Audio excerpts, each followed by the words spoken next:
Welcome to Tea Witch Treats, and happy birthday to me. I wanted to make extra special things for my birthday. So this week, I decided to make baked ice cream from the Golden Compass and Gandalf's cake from The Hobbit.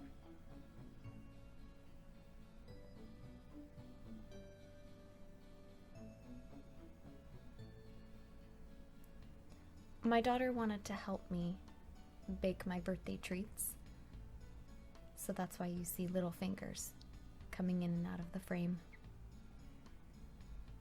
First, I lined the bowls with plastic, put in the vanilla ice cream, and added a cup in the center to create a well for the berry syrup to go in later. And then I popped it back in the freezer for a good solid day. Tonight's tea was chamomile with a little bit of honey, as my daughter has a little bit of a sweet tooth.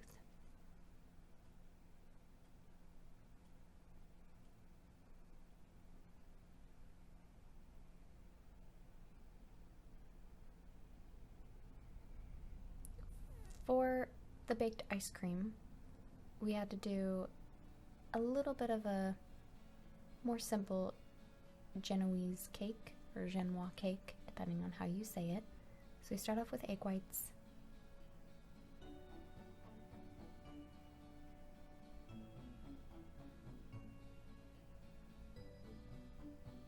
And we add a little bit of salt to them. Egg whites can be so gross looking.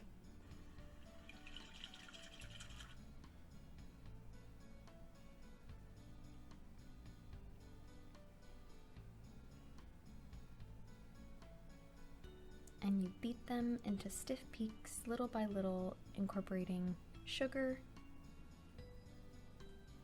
and then egg yolks and sifted flour as fine as powdery snow. I poured the batter onto a baking tray and baked it for 10 minutes until golden brown. I then began the mission of making my birthday cake. Gandalf's cake. This is a sturdy cake.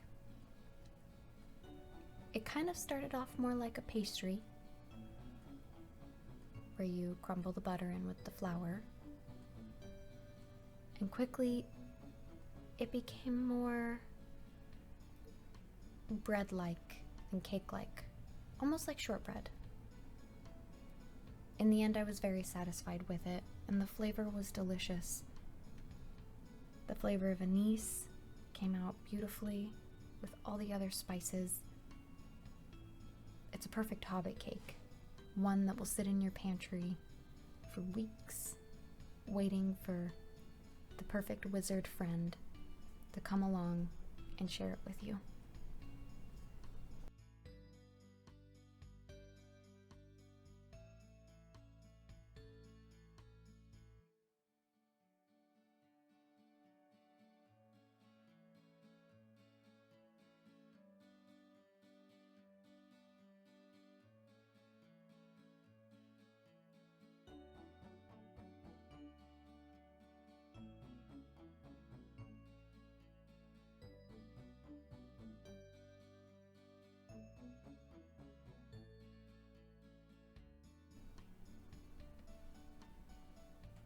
Traditionally speaking, Gandalf likes just tea, thank you, like myself.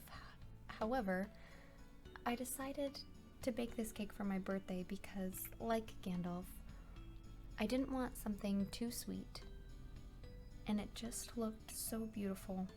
I had to try to make it. The book says, Merlin's beard. If you have to go on an expedition to reclaim the lost kingdom of a dwarf king's son, you may as well do it on a full stomach. And what better place to eat than the welcoming dining room of a certain Bilbo, a respectable hobbit, valiant friend whenever you need him, and a courageous dragon robber when the situation calls for one.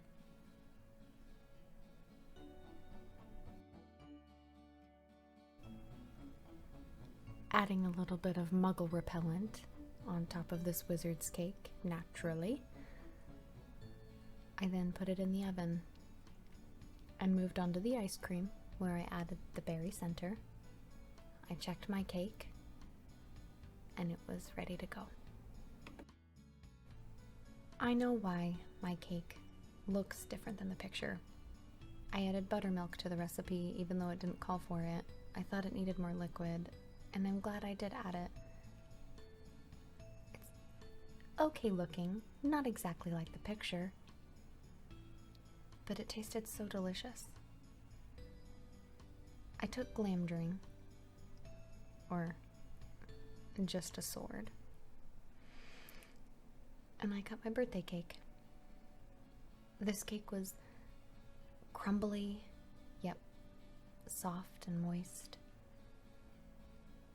Not too sweet, full of lovely spice. It was a great choice for my birthday cake.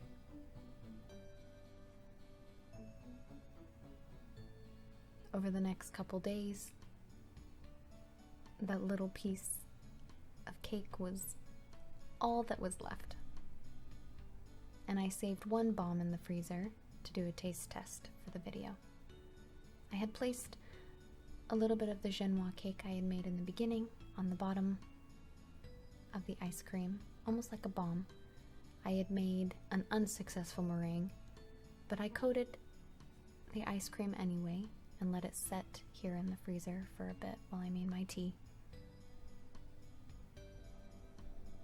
Again, neither of my bakes looked like their pictures, but they tasted delicious, and that's all that matters. I had a wonderful birthday, and these were wonderful bakes.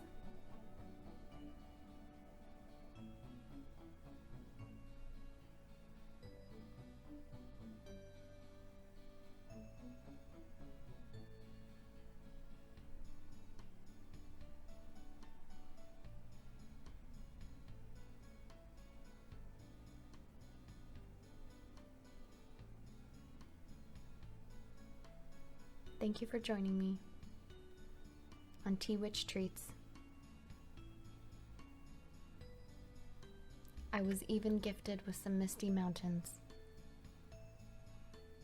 to end my wonderful birthday Hobbit adventure. See you next time.